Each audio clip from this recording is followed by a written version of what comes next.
হ্যাঁ হ্যাঁ, ওই দলের এক নেতা দেখিয়ে সবার দুর্জনে দাঁড়িয়ে বক্তব্য রাখছে, চাঁদাবাজ চাঁদাবাজ। বিএমডব্লিউতে চললেন কিভাবে জনগণ জানতে চায়। যেখানে গেলে পালাতে হয় ওখানে যান কেন? কখনো ঘোষণা দিয়ে থাকে, কখনো আবার ভিতরে ভিতরে লোক দিয়ে রাখে, রাখে না? এই দল 1996 সালে একবার কবিতার ভাষায় বলতে হয়, মরিবার হলো তার স্বাদ। হঠাৎ করে আওয়ামী লীগের আচরের নিচে চলে গেলেন। তারপর কি করলেন? আরো অনেক দলকে সাথে নিলেন, নিয়ে সেই আওয়ামী লীগ, যে আওয়ামী লীগ 72 থেকে 75 পর্যন্ত তাদের দমকর্মের কারণে এই দেশের জনগণ সিদ্ধান্ত নিয়েছিল আর কোন দিন আওয়ামী লীগকে তারা ক্ষমতায় দিবে না, বসাবে না। 23 বছর বাংলাদেশের রাস্তায় রাস্তায় ঘুরেছে যে দল, সেই দলকে এই আপনারা কয়েকটি দল মিলে কোলে তুলে ক্ষমতায় দিলেন।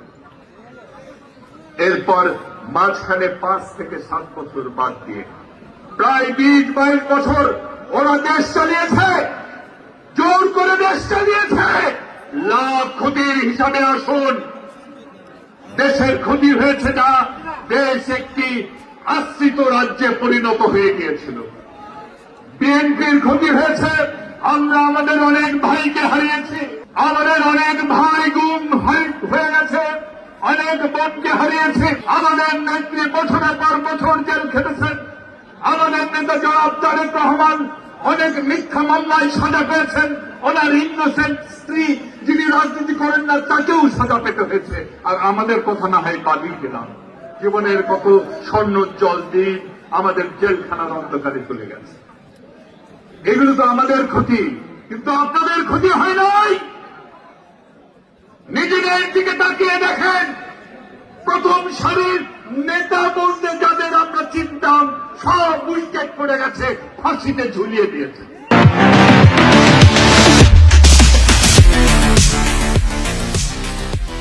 এখন আবার সেই একই রাস্তায় হাঁটবার চেষ্টা করছেন। মনে রাখবেন, believing in আওয়ামী লীগের is like believing a rattlesnake in the dark. একজন আওয়ামী লীগেরকে বিশ্বাস করা, আওয়ামী লীগকে বিশ্বাস করা আর অন্ধকার করতে সাপকে বিশ্বাস করা সমান।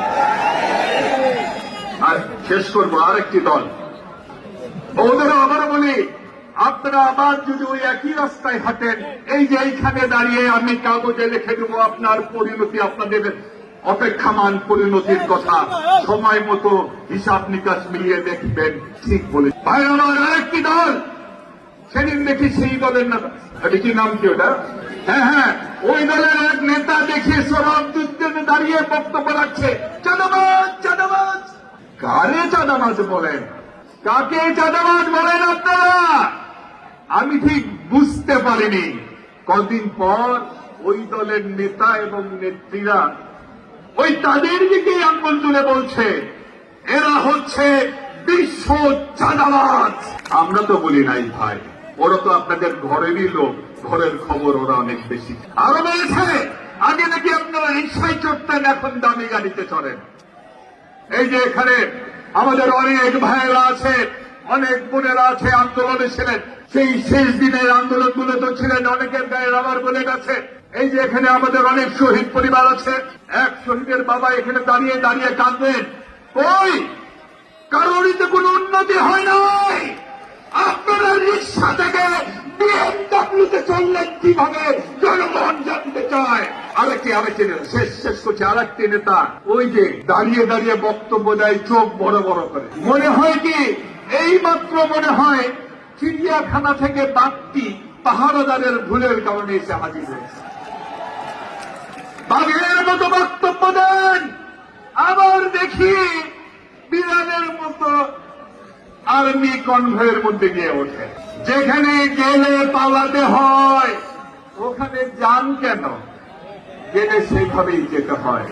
আপনাদের উদ্দেশ্যে বলি, আপনারা হয়তো ভাবছেন রাজনীতি খুব সোজা, আপনারা হয়তো ভাবছেন রাজনীতি হচ্ছে মাইক জুগারবার্গের ফেসবুকের কমেন্ট বক্সের মতো, ফেক আইডি দিয়ে একের পর এক লিখে দিলাম, রাজনীতি হয়ে গেল।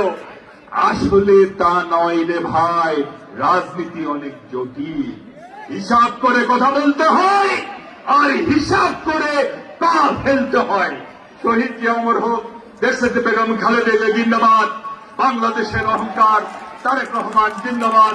ইনশাআল্লাহ তারেক রহমানের নেতৃত্বে আমরা একটি সমৃদ্ধ বাংলাদেশ আগামীতে প্রতিষ্ঠা করি।